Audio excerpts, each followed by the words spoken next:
Ikhwani ibadallah, gambaran trompet yang dibawa oleh malaikat Israfil, begitu juga dengan kisah kematian iblis dan juga kematian seluruh makhluk ketika hari kiamat.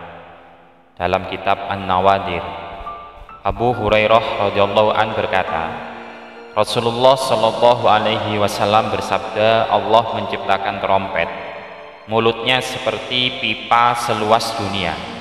Dia mempunyai 4 cabang. Cabang pertama di timur, cabang kedua di barat, cabang ketiga di bawah bumi ketujuh, dan cabang keempat di atas langit ketujuh. Di dalamnya terdapat pintu-pintu sebanyak roh. Ada yang untuk roh para nabi, ada yang untuk roh para malaikat, ada yang untuk roh jin, ada yang untuk roh manusia. Begitu juga ada yang untuk roh setan, binatang buas dan binatang liar, bahkan untuk semut dan kutu hingga mencapai 70 macam. Allah memberikannya kepada Israfil alaihi salam. Dia menaruhnya di mulutnya sambil menunggu kapan dia diperintah meniupnya. Lalu dia meniupnya 3 kali. Yang pertama tiupan kejutan, sehingga seluruh yang berada di langit dan di bumi terkejut kecuali yang dikehendaki Allah. Allah memerintahnya, lalu dia memanjangkan dan melamakan tiupannya sehingga gunung menjadi debu, langit berhamburan, bumi bergoncang keras bagaikan kapal di atas air. Orang hamil melahirkan, ibu yang menyusui menjadi bingung, anak-anak menjadi beruban, setan berlarian sampai ke sisi-sisi, sehingga mereka berjumpa dengan malaikat, lalu mereka dipukul wajahnya, maka mereka kembali. Allah berfirman, yaumat tanadi yaumat tuwalluna mudbirin, pada hari panggil memanggil, yaitu hari ketika kamu lari berpaling ke belakang. Al-Ghafir 32-33. Bumi menjadi terbelah dan mereka melihat ke langit, lalu bintang berjatuhan mengenainya. Matahari dan bulan menjadi gerhana, langit terbuka satu persatu. Orang-orang yang sudah mati pada saat itu dalam keadaan lupa, dan demikian itu berlangsung selama 40 tahun atau sesuai yang dikehendaki Allah. Kemudian Allah memerintah Israfil untuk meniup tiupan kematian. Lalu Allah berfirman, wahai roh yang telanjang dan jasad yang rusak, keluarlah atas perintah Allah Subhanahu wa ta'ala. Lalu matilah semua penduduk langit dan bumi kecuali yang dikehendaki Allah, yaitu para syuhada, yakni 12 jiwa, Jibril, Mikail, Israfil, Israel, dan 8 malaikat pembawa arsy. Lalu mereka mendiami dunia tanpa manusia, tanpa jin, juga tanpa binatang. Lah, penangguhan inilah yang diberikan kepada iblis, semoga Allah melaknatinya. Kemudian Allah berfirman kepada malaikat pencabut nyawa, sesungguhnya saya menciptakan untukmu pembantu-pembantu sebanyak yang terdahulu dan yang terakhir, dan saya menjadikan kekuatanmu seperti kekuatan seluruh penduduk langit dan bumi, serta pada hari ini saya memberi pakaian kepadamu dengan pakaian kemarahan. Oleh karena itu turunlah dengan kemarahan dan seranganku kepada iblis. Rasakan kematian kepadanya dan pikulkan kepadanya rasa sakit kematian semua jin dan manusia, mulai yang terdahulu sampai yang terakhir dengan berlipat-lipat. Ajaklah bersamamu 70.000 malaikat Zabaniyah, masing-masing membawa rantai dari rantai neraka Lado, dan panggillah malaikat Malik supaya pintu neraka dibuka. Lalu malaikat pencabut nyawa itu turun dengan rupa yang kalau dia dengan rupa itu turun ke penduduk langit dan bumi, niscaya mereka semuanya akan mati. Lalu dia turun ke iblis, lalu dia menghalaunya dengan keras. Ternyata iblis itu pingsan karena halauan itu. Dia mendengkur, dan seandainya penduduk langit dan bumi mendengarnya, niscaya mereka akan pingsan. Lalu malaikat pencabut nyawa itu berkata kepadanya, berdirilah hai yang kotor, sungguh saya akan merasakan kematian kepadamu. Sudah lama sekali umurmu, sudah banyak sekali generasi yang engkau sesatkan. Lalu iblis itu lari ke arah timur. Lalu malaikat pencabut nyawa itu mengetahuinya ada di depannya.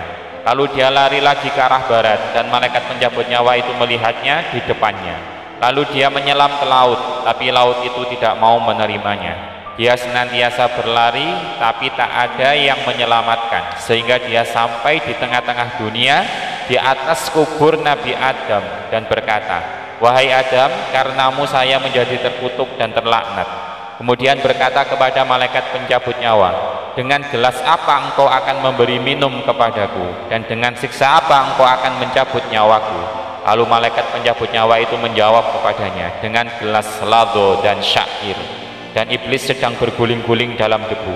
Kadang-kadang dia menjerit dan kadang-kadang berlari, sehingga ketika dia berada di tempat di mana dia diturunkan ketika itu dan dilaknat, dan malaikat Zabaniyah sudah memasang besi pengorek bara api, bumi menjadi seperti bara api lalu mengepungnya. Lalu mereka menusuknya dengan besi pengorek bara api itu, sehingga dia dalam keadaan dicabut nyawanya dan sesak kerongkongannya karena mati. Masya Allah. Dan Allah memerintah laut agar sina, karena laut benar-benar sudah habis masanya. Lalu laut itu berkata, "Tunggulah sehingga saya meratapi diriku, di mana ombakku dan di mana keajaibanku."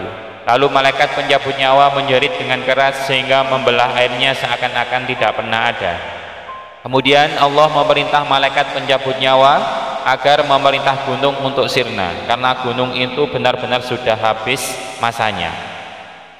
Lalu malaikat pencabut nyawa itu berkata demikian itu kepadanya. Lalu gunung itu berkata, "Tunggulah sehingga saya meratapi diriku, maka di mana lebar dan panjangku." Lalu malaikat pencabut nyawa itu menjerit dengan keras sehingga gunung itu menjadi hancur. Kemudian dia menyuruh bumi agar sirna, karena masanya benar-benar sudah habis. Lalu bumi berkata, "Tunggulah sehingga saya meratapi diriku, di mana kerajaanku, pohon-pohonku dan sungai-sungaiku." Lalu malaikat pencabut nyawa itu menjerit dengan keras sehingga dinding-dinding ambruk dan amblas. Kemudian dia naik ke langit lalu menjerit dengan keras sehingga matahari dan bulan menjadi gerhana dan bintang-bintangnya berguguran.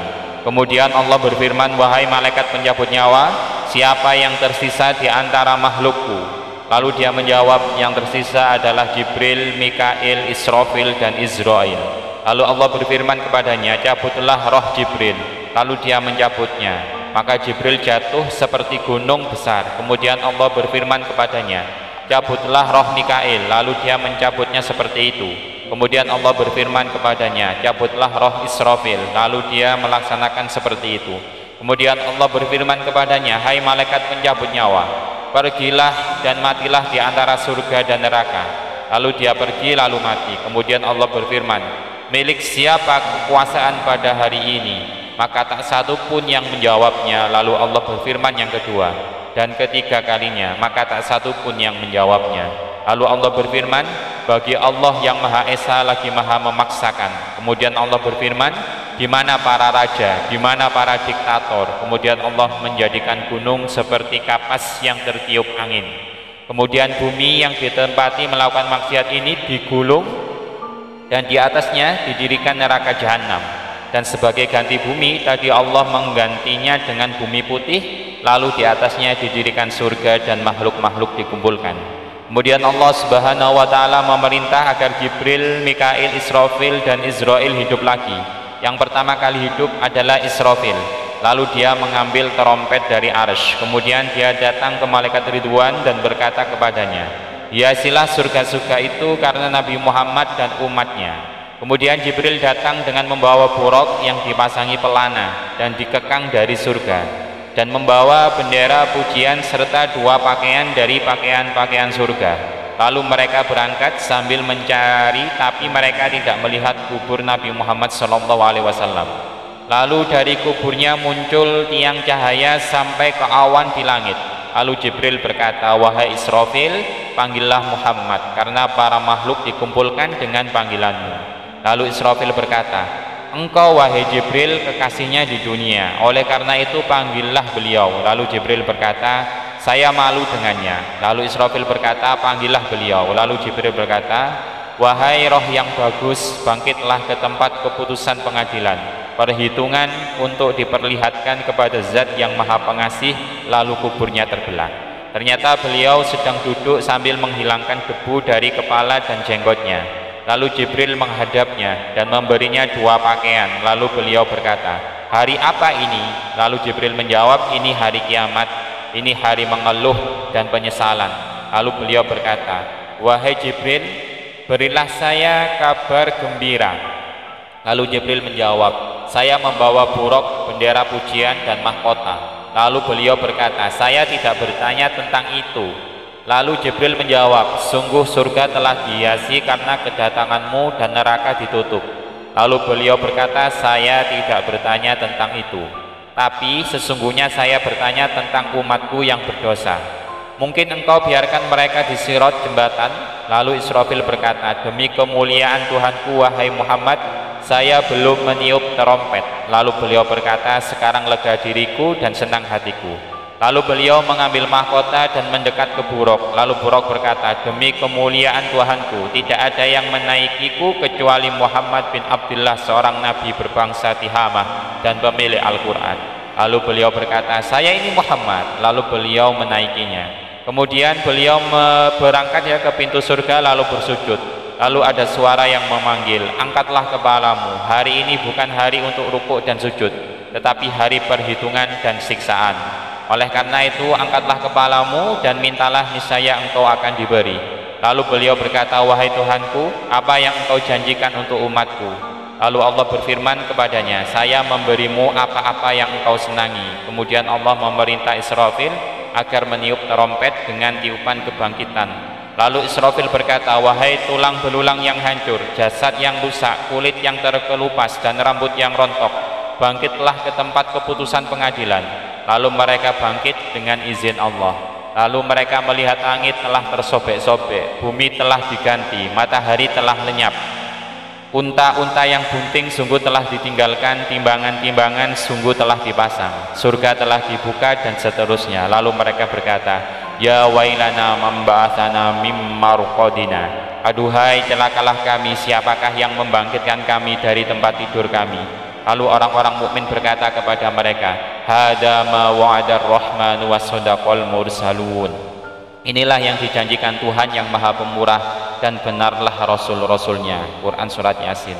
Lalu mereka keluar dari kubur dalam keadaan lapar. Lalu Allah mengirim kepada mereka api yang menggiringnya ke mahsyar, tempat berkumpul. Lalu mereka menetap selama 300 tahun sambil menangis. Wallahu a'lam bishihati hadhil hikayah.